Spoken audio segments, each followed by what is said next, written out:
So what really happened in the Joyland Silvera household the night his wife was killed? And what exactly did his lawyers admit to in court? Hello everybody, I am Kemar and welcome to Tailored Feed, where the news is tailored for you. On Friday, the Office of the Director of Public Prosecution confirmed its decision, a decision taken after careful assessment of the evidence and the account provided by the accused. The decision to accept a guilty plea to manslaughter. On February 2, 2026, the defense submitted a signed statement from Joyland Silvera. In the statement, Silvera admitted that during an argument with his wife on the night of November 10, 2023, he lost control and discharged his licensed firearm in her direction. Silvera told prosecutors he did not intend to kill her. He claimed that the argument escalated after his wife blamed him for the death of his young son and made statements he described as provocative. He panicked and then left the apartment. Before the guilty plea, prosecutors described the case as largely circumstantial. According to the Office of the DPP, sometime after 10:30 p.m. on November 10, 2023, Mr. Silvera told his wife and his children that he was leaving to attend a meeting and would return the following day. Ms. Silvera told him that he could not leave. This information, the DPP says, came from the statement given by the two children. One of the children later discovered the mother's lifeless body, noting blood coming from her body. They then contacted their father.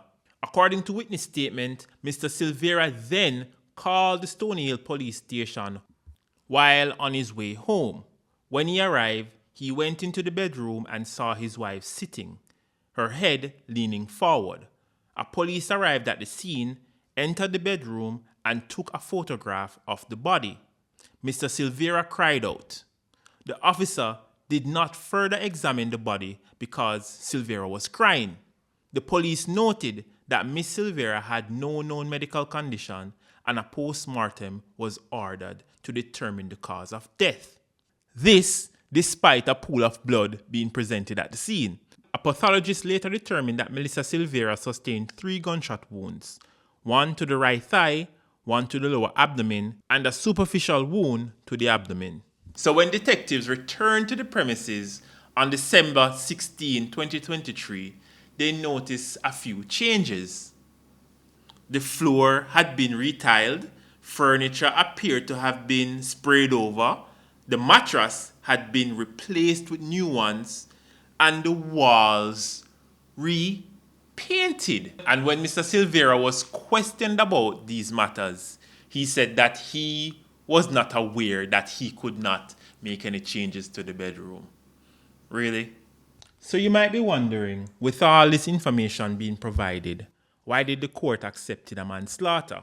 Well, under Jamaican law, manslaughter applies when a death occurs, the accused is responsible, but the prosecution cannot prove intent to kill beyond reasonable doubt.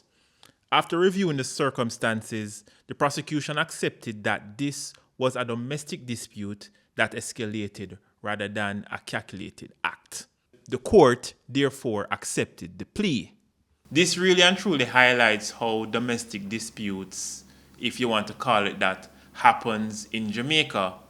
What started as just a heated argument quickly escalated into irreversible tragedy. If you appreciate facts over rumors and context over clickbait, please feel free to subscribe to this channel for more videos. And of course, share your thoughts respectfully in the comment section. Thanks again for watching. Until next time.